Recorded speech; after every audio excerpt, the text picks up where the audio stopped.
Mais um bom dia psicanálise e aqui no Instagram, ali no YouTube. Se você não falhar, que você tem falhado direto, né? Sua câmera. Vamos lá. Meu comentário aqui hoje, aproveitando que eu falei nessa semana por 2 vezes sobre diagnóstico, né? E é bem interessante assim, né? O diagnóstico que eu abordei aqui foi o diagnóstico diferencial, numa perspectiva lacaniana. Ali da diferenciação neurose, psicose e perversão, da relação do sujeito com o outro, posição do sujeito em relação ao outro, e que não tem a ver com um diagnóstico descritivo do tipo psiquiatria.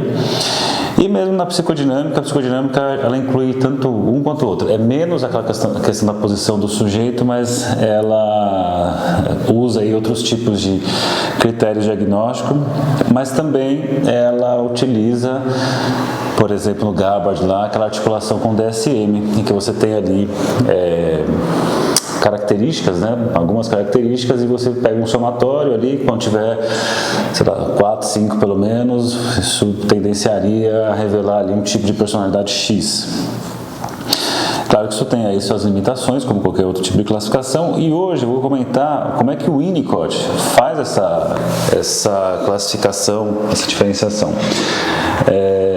E aproveitando também, porque eu estou aqui falando coisas que têm a ver com os cursos que estão com 50% de desconto. E no caso do Winnicott, o curso Desenvolvimento Emocional Primitivo, Teoria Clínica do Winnicott, uma parte, assim, né, falo de desenvolvimento emocional primitivo, aí eu falo de função do analista e a relação com a mãe suficientemente boa, e aí eu falo da duração da sessão, estrutura da sessão, e aí eu chego na questão da psicopatologia winnicottiana, se é que você pode chamar assim, ou critérios de classificatórios que o Winnicott utiliza, porque ele utiliza, assim, pelo menos em 3 textos, apresenta assim, uma forma de raciocínio bem interessante. Um deles, que é muito legal, está num texto chamado Variedades de Psicoterapia, que está no livro Privação e Delinquência, em que ali você tem uma posição que ele coloca assim, né? Quando estou, em linhas muito gerais, né? Primeiro que ele fala, quanto da dificuldade dos nossos pacientes decorre simplesmente do fato de que ninguém jamais os escutou de forma inteligente e interessada. E isso eu percebo na clínica, assim, só o fato de nós termos a disponibilidade para escutar o outro, isso já tem efeitos terapêuticos quase imediatos, assim, né? E só que aí o raciocínio que ele vai construindo ali nesse Variedade de Psicoterapia, que ele diz assim, para questões neuróticas, por exemplo, ele vai colocar, bom dia, chegou aí. Ele vai colocar para questões neuróticas, ele fala, ali é o modelo freudiano, a coisa já foi utilizada, já pensada por Freud, não tem o que ser pensado. Aí ele fala, mas quando eu não tenho neurose ali, quando não é possível, melhor dizendo, né, aplicar a psicanálise, eu aplico outra coisa. E essa outra coisa é o que ele vai apresentar nesse Variedades de Psicoterapia. Em linhas muito gerais, ele vai fazer assim, o que o Freud propôs ali em termos de compreensão do tipo de personalidade e que tipo de clínica você tem decorrente disso. Aí ele vai colocar a Klein e a ideia das depressões, como isso também foi um grande avanço, né, de pensar na questão das posições que ela fala, principalmente posição depressiva. A esquizoparanoide tem uma crítica mais séria, assim, e aí ele vem com a proposta dele, dentro do modelo que depois ele chama ali de desenvolvimento emocional primitivo. Então, como é que ele vai classificar? Eu pulo agora para um texto que está aqui no Ambiente dos Processos de Maturação, nesse volume aqui, o meu é velho, né? O meu é de, acho que 86, 83, velhaco, e o capítulo 5, ele é um capítulo que eu sempre indico assim, você quer entender um pouco mais como é que o Winnicott pensa, a classificação, né, de psicopatologias, ou se quiser chamar de outra forma, um capítulo muito bom, capítulo 5, chamado Provisão para a Criança na Saúde e na Crise. A primeira coisa que é muito legal de se pensar é que o Winnicott vai pensar a questão do ser humano como dependente, né? O Adam Phillips, em um livro chamado Winnicott, ele vai dizer assim que o homem pensado, né, o ser humano pensado pelo Freud, ele é um animal ambivalente. Ele está ali na sua relação entre o desejo e a proibição desse desejo. Aí o Adam Phillips coloca que enquanto o ser humano para Freud é um animal ambivalente, ele coloca para o Winnicott o ser humano é um animal dependente. Então ele depende do outro para que ele possa existir. Aí vem a frase famosa do Winnicott: o bebê não existe. Você não consegue imaginar um bebê sem imaginar um ambiente sustentando ele. Tanto que o símbolo é aquele ovo frito, assim, uma bola dentro de outra bola, que a bola de dentro é o bebê, a bola de fora é o ambiente. Veja que nem coloca uma bola do lado da outra porque não tem a percepção do outro, né? Se precisar perceber o outro muito cedo, perceber a mãe muito cedo, algo deu errado. Se tudo deu certo, o bebê não precisa perceber a mãe como objeto objetivamente percebido.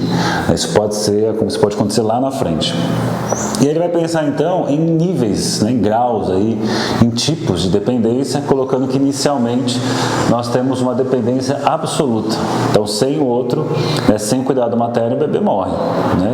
Tanto do ponto de vista da provisão física, que morre por falta de cuidados, por exemplo, de alimentação ou coisa do tipo, assim como de cuidados afetivos. Sem cuidados afetivos iniciais, intensos, o bebê morre, o psiquismo tem um colapso ali, né? Tem uma recusa de entrada no mundo e coisas do tipo. Então a coisa começa daí. Se tudo deu certo, ele fala assim, aos poucos o bebê vai precisar ser menos dependente. E é importantíssimo ser menos dependente, porque isso vai implicar também a mãe falhar de alguma forma. Isso tem tudo a ver com a posição do analista, inclusive. O analista que para certos pacientes precisa estar lá o tempo todo, né? O tempo todo com os cuidados absolutos. Aí sim o holding, né? Lembrando que foi essa semana, a galera quer passar holding em todo mundo, não é por aí. O holding não é para todos, nem todo mundo precisa. Mas esse cuidado absoluto, e depois aos poucos você tem ali o paciente caminhando para uma autonomia maior, o bebê caminhando para uma autonomia maior, e a mãe ou o analista precisa começar a falhar. Você falha, dá espaço para o outro crescer, para o outro amadurecer. Aí sim a gente passa para a dependência relativa. Na dependência relativa, a função materna ela se modifica, ela se desintensifica. Existe essa palavra? Talvez. Desintensifica e vai dando espaço para o bebê ter seu gesto espontâneo.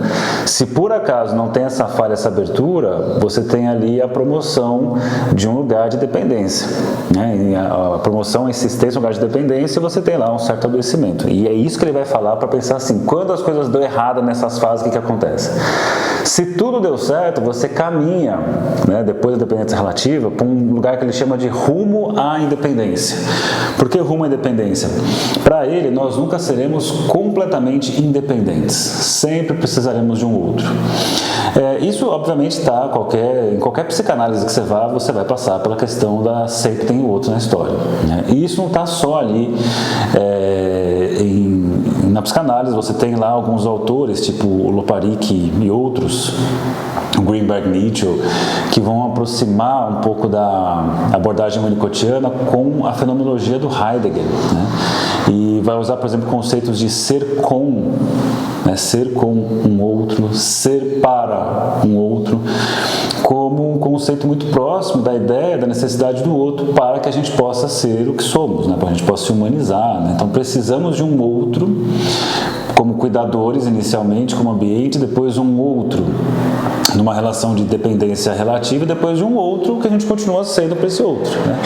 E aí sempre como exemplo eu penso no Náufrago, que ele precisa lá criar o Wilson, fazer o desenho na bola como uma forma de ser com alguém, ser para alguém, porque se não tem o Wilson ali, por mais que seja uma bola, e ele possa falar para um outro, narrar com o outro, ele entraria numa loucura, né? Ele não falaria com ninguém, não seria com ninguém, então entraria talvez ali um desenraizamento humano, né?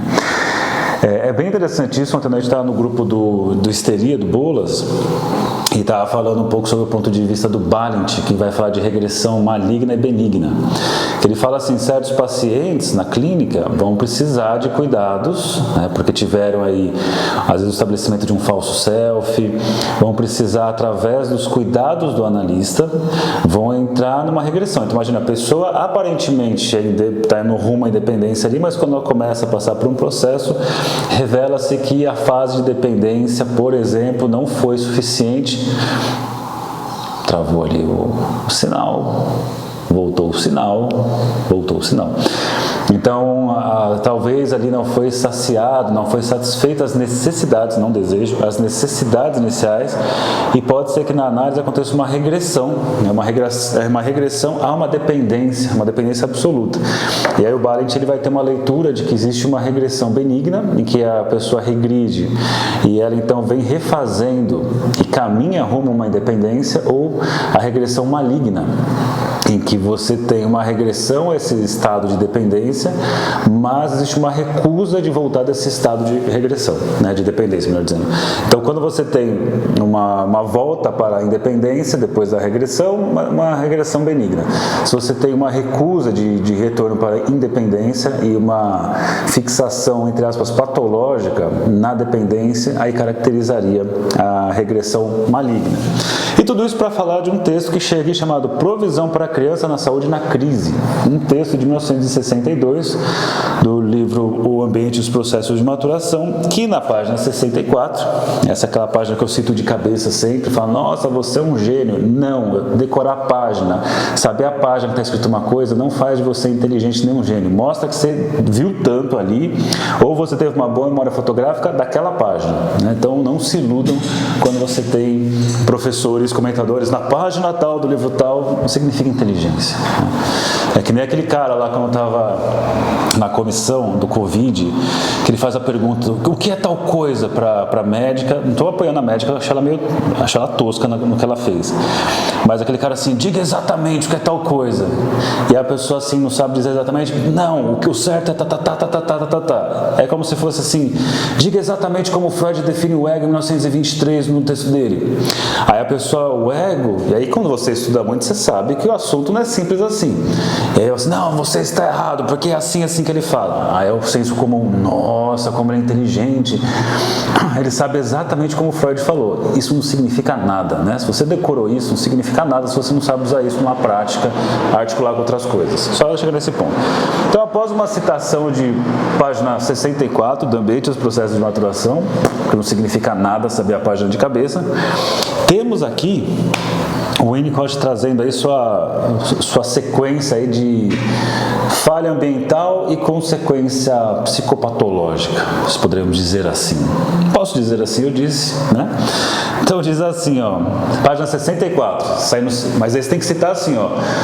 Se você pegar o livro O Ambiente dos Processos de Maturação, a edição de 1983, na página 64, olha só que genial que eu sou, consideramos prover para a criança e para a criança dentro do adulto. Então você que acha que o Winnicott só atendia crianças, você é aquela tiazinha que fala Winnicott e acha que atende criança apenas, não vá nessa, tá?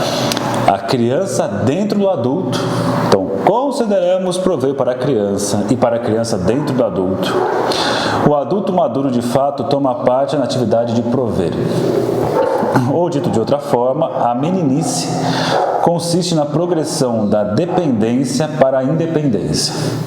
Precisamos examinar as necessidades da criança que vão mudando à medida que esta muda de dependência para a independência. Isso nos leva ao estudo das necessidades mais precoces das crianças pequenas e lactentes e aos extremos da dependência. E aí diz, parte que interessa mais para vocês todos aí, ó. Podemos considerar os graus de dependência em uma série. Então, o que ele faz aqui? Ele fala o tipo de dependência e a consequência patológica. Primeiro, dependência extrema. O bebê no máximo da sua dependência, aí coloca.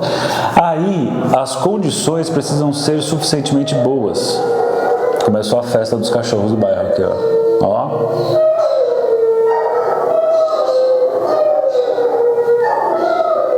Daqui a pouco para.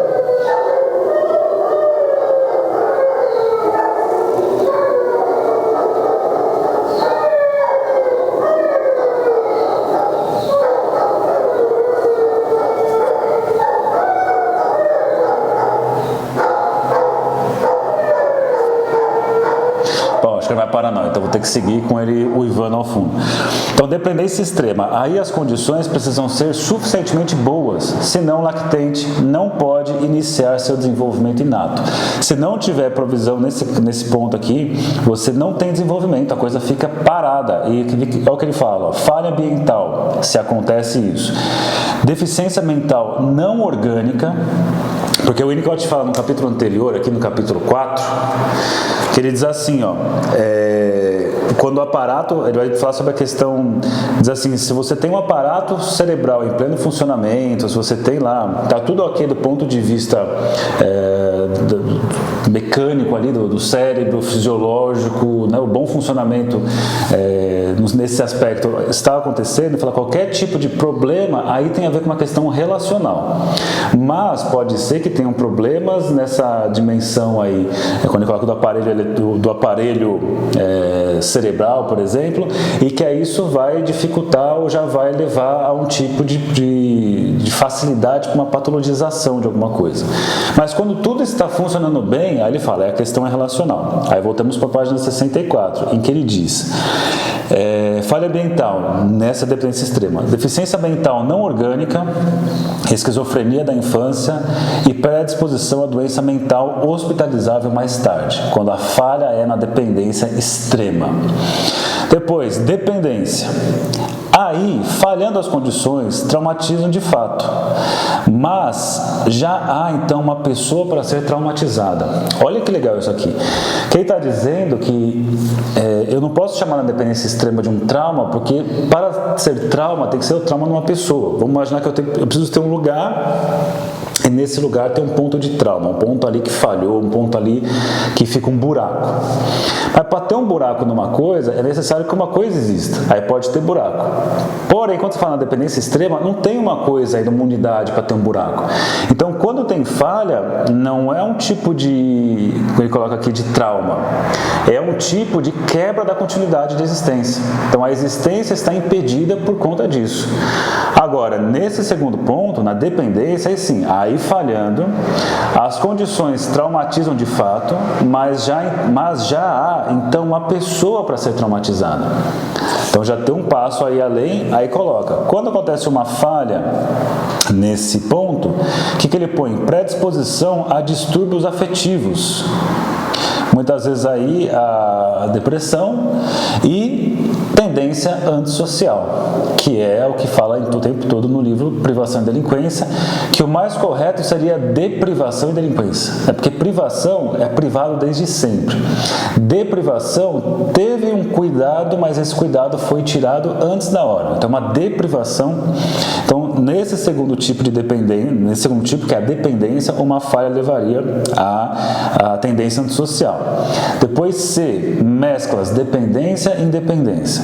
Aí a criança está fazendo experimentações em dependência, mas precisa que seja possível reexperimentar dependência. Então isso é muito legal, né? Eu vejo claramente no meu filho no desenvolvimento aí, que ele vai para experiências de independência, mas ele precisa voltar para saber se precisar da dependência, se tem lugar. Então a gente só consegue ter essa confiança de ir para a independência se perceber que tem onde voltar se precisar. Se porventura você tem essa saída para a independência e não dá para voltar para a dependência quando necessário, você vai ter um retraimento e vai entrar numa dependência patológica. Então ele põe aqui, dependência patológica como falha ambiental. Depois, independência, dependência é a mesma coisa, mas com predomínio da independência. Então, está indo mais para o lado de fora. Falha ambiental, arrogância e surtos de violência, que está dentro da esteira aí da arrogância de mostrar ao outro quanto é independente, quanto não precisa do outro, quanto é autossuficiente, né? Então, quando tem falhas aí, você leva esse tipo de problemática. Depois, quando você tem a independência. Então, a independência significa um ambiente internalizado, né? Então o cuidado já está internalizado, está marcado naquela pessoa, uma capacidade por parte da criança de cuidar de si mesma. Se acontecem falhas ambientais aqui, não necessariamente é prejudicial. Olha que legal. E aí, por fim, ele coloca sentido social. Então, você tem dependência extrema, dependência, dependência relativa, dependência, independência, independência, dependência, independência e agora sentido social. Aí está explícito que o indivíduo pode se identificar com adultos e com o grupo social ou com a sociedade, sem perder demasiada do impulso pessoal ou originalidade, ou sem perda demasiada dos impulsos agressivos e destrutivos que encontraram preso ou presumivelmente expressão satisfatória em formas deslocadas. Falha ambiental, quando tem problemas aí, falta parcial de responsabilidade do indivíduo como pai ou mãe ou como figura paterna da sociedade. E por aí vai. Então é um texto bem legal. Esse conteúdo aqui eu abordo no curso Winnicott Teoria Clínica, esse que está com 50% de desconto na Black November. Zoado, né? Mas é isso aí. Então, se você tiver interesse, lê o livro, né? Pega lá o PDF, compra, lê o livro, é bom. Tá a fim de estudar comigo, você vai lá no WhatsApp que eu divulgo para cursos. Você manda a mensagem lá, vai aparecer uma mensagem automática. Plã! Escolha a opção número 1, curso diagnóstico psicanalítico. Clique no link, você clicou, você vai para a página da Hotmart que você pode adquirir o curso. 2, deve ser Lacan, Estruturas da Clínica Psicanalítica. Você clica, plã, você vai lá para o site, você compra direto no site da Hotmart. 3, deve ser o Winnicott, você clica, plã, vai lá para a Hotmart, você pode comprar o curso lá. 4, deve ser o Manual da Psicoterapia, você clica e vai para lá. Uma vez que você comprou, depois você volta na mensagem automática e clica assim, ó. Se você adquirir o curso, clica aqui. Você clica, aí você entra para o grupo do Telegram que você tem um mês para tirar dúvidas lá comigo. Então é isso, sextou, boa sexta-feira, friaca, não faz o menor sentido para mim, porque a gente está quando a gente quer? Novembro, né? Vai ter novembro, dia 11 ou 12 de novembro, não sei que dia é hoje, acho que é 12, e tá frio, puta friaca. Então se agasalhem, bom dia para vocês e até amanhã em mais um Bom Dia Psicanálise. Tchau para vocês e até.